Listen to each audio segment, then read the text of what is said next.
Hey Sundowners, this is Chris from Sundown Sessions. We actually asked you guys to submit a bunch of songs yesterday because we had a licensing opportunity come up and we didn't actually have the song in our catalog. So we got tons of submissions and we actually listened to every single song. It took a few hours and we submitted it to the opportunity, and we know the music supervisor opened up the link because we can tell with our little program when we send it in. So we'll let you know if it gets picked. I'm sure there's other entries in there too, but we'll definitely keep you apprised of sort of what's going on with that. Yesterday was a pretty crazy hectic day because we actually got a placement for an artist for $30,000, and she was ecstatic, to say the least, about that. Now, the thing that happened though was that she had a publishing deal, a certain kind of publishing deal that we didn't know about. So there was a bit of a scramble at the end trying to figure out, to get them on board because they have to agree. So remember that when you're shopping your music out there, it has to be a one-stop shop. So make sure that your music is cleared and ready to go. The other thing I wanted to mention was in all the songs that we got, at least 50%, closer to probably to 70% of them, were not produced well enough, or they weren't targeted to the opportunity.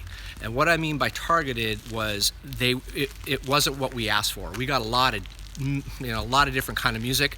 We asked for a mid-tempo rock tune with male vocal, preferably female was fine, and to sound like the template song that we mentioned.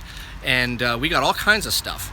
So I'm not scolding you guys, of course. This was a one-off that we did. We just wanted to do it as a bit of an experiment and try it out and see what happened.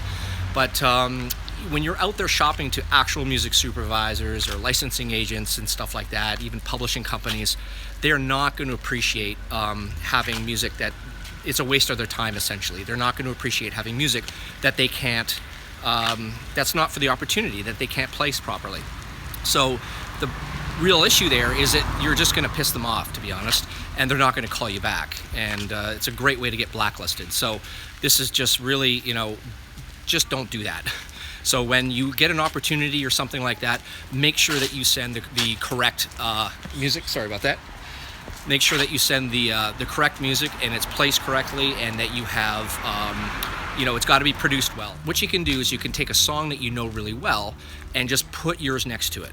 So pick a famous song or something that you love and listen to or you sound similar to, and then put that up against yours and then see what it sounds like.